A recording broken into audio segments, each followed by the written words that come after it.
is Chris McMillian. I'm the bartender at the Library Lounge, New Orleans, at the Ritz-Carlton. We're going to be having a wonderful cocktail feature in association with NOLA.com, where each week we're going to feature a different cocktail.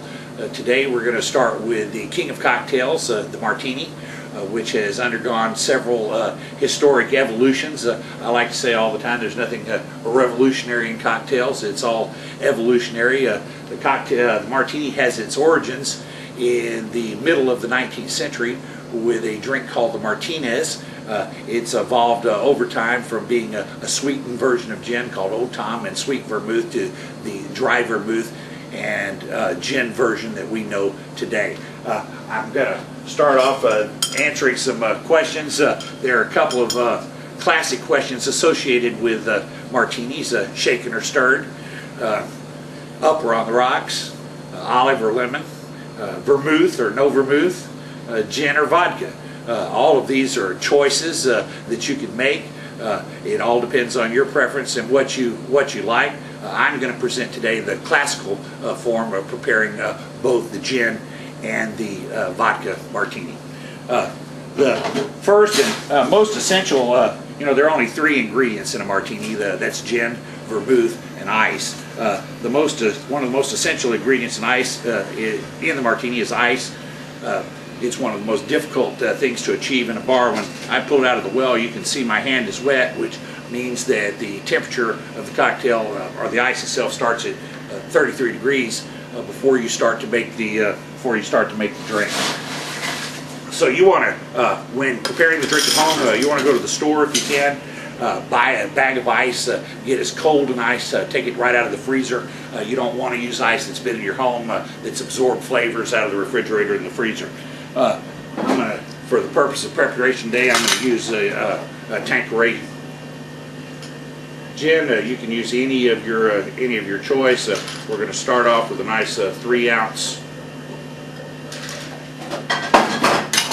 portion of that, and we're going to add a little bit of vermouth. Don't be afraid of vermouth.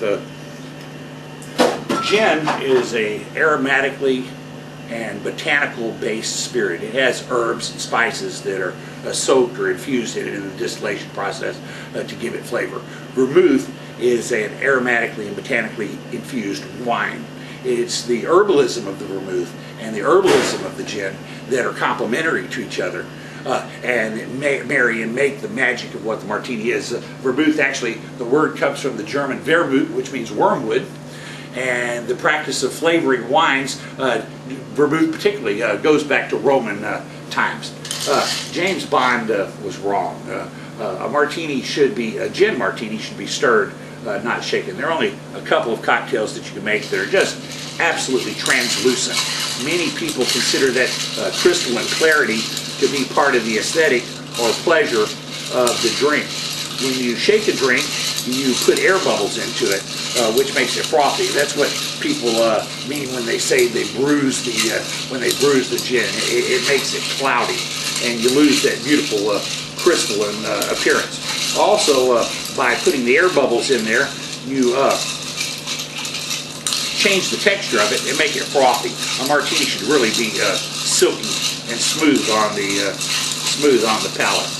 I'm actually touching the glass here so that I can feel the change in temperature, so that I can get it just as arctically cold as I can without being overly diluted.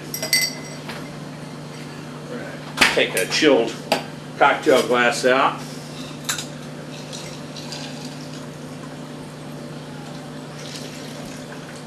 Strain it. And then the 2 classic garnishes for the martini are the lemon twist and the olive. I personally prefer a nice lemon twist. You take it and cut the white bitter pith off. Many people don't understand the purpose of the twist, and it's really just to spray delicate perfume of fresh lemon oil over the top of the drink and add just a subtle layer of flavor. And there you have it. Beautiful, crystal cold gin martini, king of cocktails. Now the next version we're going to do is we're going to do a vodka martini. The vodka martini drinker wants something different than the gin martini drinker wants. The vodka martini wants a drink that's ice cold with a little sheet of ice across the top of it, to where it's just, some people call them skates, but it's just one of life's sublime moments to come in the afternoon and have a beautiful ice cold martini. So we're going to use a different preparation technique for preparing this. We always stir gin martinis, we always shake vodka martinis. They're both just different methods of chilling the drink.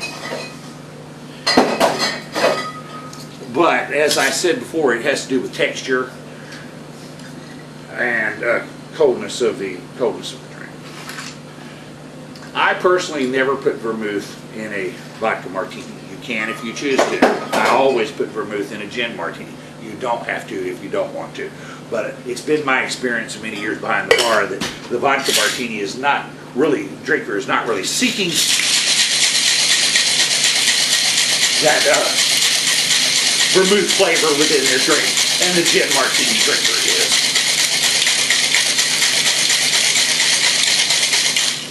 You want to fill the glass with as much ice as it'll possibly hold so that you can make the drink as cold as you possibly can. And you can see here the cloudy nature of the drink. If you'll let it sit for just a couple of minutes, that cloudiness will go on, but I don't know if you can get a close-up of this, but if you can see the beautiful sheet of ice across the top of this lovely beverage, it will really demonstrate the difference between the gin and the vodka martini.